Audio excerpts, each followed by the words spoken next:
এই যে ব্লক ছুটানোর মক্ষম স্থান শশী, এই যে রক্ত ওই আইসা গেছে হাতে চলে আসছে, আগে তো রক্ত আসছে না। হলুদ হয়ে গেছে। আসসালামু আলাইকুম। আপনার কি অসুবিধা হয়েছিল? আমি তো চেন্নাই গেছিলাম, চেন্নাই থেকে আমারে বলছে যে পা বলক হয়েছে। আপনার এখানে আইসা পরে আমার তো পা বলকের কথা বলি নাই, তখন আপনাকে বলছি পা ব্যথা কোমর ব্যথা। আল্লাহ দিলে আপনি ভর্তি করছেন, আল্লাহ দিলে অনেক ভালো হবে। আগে কি অবস্থা ছিল? আগে 150 মিটার হাঁটতে গেলে আমার পাও ওই নিচে ব্যথা হইতো, পরে দাঁড়ায় থাকতে হইতো, খুব ব্যথা। এরকম 150-100 মিটার গেলে আর 3 তলা থাকিতো, আমি উঠতে গেলে 3 জিরাম দিতে হতো। এখন কয়দিন ট্রিটমেন্ট হলো? 8 দিন চলে। 8 দিনকে ভর্তি? জি। এখন কি হাঁটা যায়? জি হাঁটা যায়। আমি নাইমা আসলাম খুব। ও সিঁড়িবাইয়ের নামে আসলে? জি, জি। আগে সিঁড়িবাইয়ের নামে উঠতে পারতেন না? না পারতাম না। ও, এখন সিঁড়িবাইয়ের নামে ওঠা যায়, হাঁটা যায়? হাঁটা যায়। আসসালামু আলাইকুম প্রিয় দর্শক, কথা বোঝা গেছে। ওনার সমস্যা ছিল, পায়ে ব্যথা ছিল, উনি হাঁটতে পারতেন না, সিঁড়িবাই উঠতে পারতেন না, নামতে পারতেন না। হাঁটলে একটু হাঁটে আবার বিশ্রাম নিতে হতো।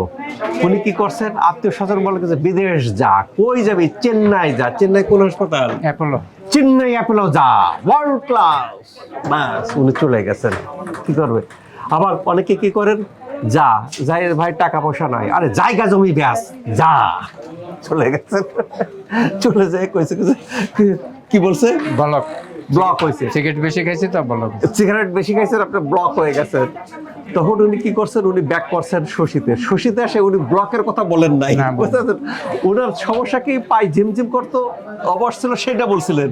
তো পা ঝিমঝিম করতো, হাঁটতে পারি না, সিঁড়িবাই উঠতে পারি না, উনি ব্লকের কথা বলে নাই শশীতে। আসার পরে আমি দেখার পরে আমি বললাম কিছু, কয়দিন ট্রিটমেন্ট বলছিলাম? 30 দিন বলছেন, 10 দিন। 30 দিন বলছিলাম, 10 দিন। উনি সাধারণত আমরা যেটা দেখি যারা ভর্তি হয় এদের রেজাল্টটা খুব দ্রুত চলে আসে।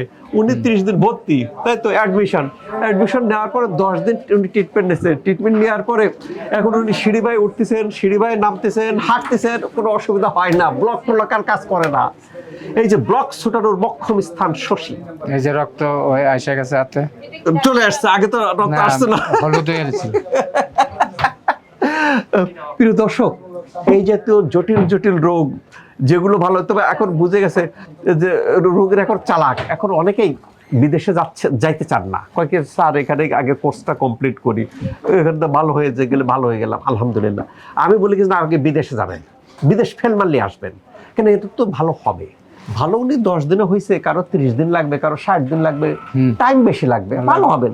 কাজেই আল্লাহ তাআলা এই জাতীয় রোগী এখানে একটা কম্বিনেশন ট্রিটমেন্টের মাধ্যমে ট্রিটমেন্ট দেওয়া হয়। যারা এরকম বিদেশে দ্বিধাদ্বন্দ্ব করেন, এবং আমার কাছে যে রোগীগুলো আসে দ্বিধাদ্বন্দ্ব করেন, স্যার বিদেশ যাবো, যান, তারা আমি ট্রিটমেন্ট দিই না। বিদেশ যাবে, বিদেশ দেখা যায় ঘুরে ফিরে আবার 1 বছর 2 বছর পরে আবার শশীতে ব্যাক করে, বুঝতে ভালো তো হয় না। কিন্তু এটা ভালো করার ক্ষেত্রে কি দরকার, ভালো করার ক্ষেত্রে লাইফস্টাইল অন্যতম একটা গুরুত্বপূর্ণ মাধ্যম। লাইফস্টাইল, আপনি লাইফস্টাইল যদি ঠিক করেন না করেন, জীবনে ভালো হবেন না। রিউমেটয়েড আর্থ্রাইটিস, জীবনে ভালো হবেন না। এই যে তো জীবনে ব্লক ভালো হবে না, হাড় ক্ষয় হয়ে গেছে, জীবনে ভালো হবেন না। আপনি ওষুধে জীবনে ভালো হবেন না। আপনার বছরকে বছর খাবেন, তারপর বলবেন সারা জীবন থাকবে, বাদটাতে ভালো হয় না, বাট ভালো হয়।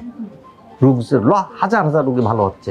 এটা বিভিন্ন লাইফস্টাইল জড়িত, আকুপাঞ্চার জড়িত, ফিজিও জড়িত। অনেকে স্যার থেরাপি নিছি, বা থেরাপিতে কিছু উন্নতি হয় ক্ষণিকের জন্য, পার্মানেন্ট ভালো হয় না। পার্মানেন্ট ভালো হতে গেলে ভিতর থেকে ভালো করতে হবে, তার জন্য নির্দিষ্ট মেকানিজম দরকার। সেই মেকানিজমগুলো শশী দেয়, যার কারণে। আচ্ছা, আপনি যে আপনার রোগ ব্লক হয়েছে সে কথা কেন বলেন নাই? বলি নাই, এটা দেখি যে ডাক্তার কি ট্রিটমেন্ট দেয়। বলি নাই কি এখন আশেপাশের লোকজন বলতেছেন যে বিদেশে গেলাম, রেজাল্ট আসলো না, শশীতে রেজাল্ট হচ্ছে ইনশাআল্লাহ বলতেছেন? নিজে সিঁড়িবাই উঠছেন, নামছেন, শশীতে ট্রিটমেন্ট নেওয়ার পরে। শশীতে তো কোনো ব্যথার ওষুধ ইনজেকশন নাই, না কিচ্ছু নাই। বাবারা এখানে ন্যাচারাল পদ্ধতিতে ভালো করায়। যাদের এরকম জটিল জটিল রোগ আছে, বিদেশে যাচ্ছেন, বিদেশে যাবেন, শশীতে আসবেন না। বিদেশ ফেল মারলি, বিদেশের রেজাল্ট না হলে দেন শশী। বাট শশীতে আসার পরে কি করতে, আমি যে কথা বলি, কোর্স কমপ্লিট করবেন, দেখবেন আল্লাহ চাইতেও ভালো হয়ে যাবে।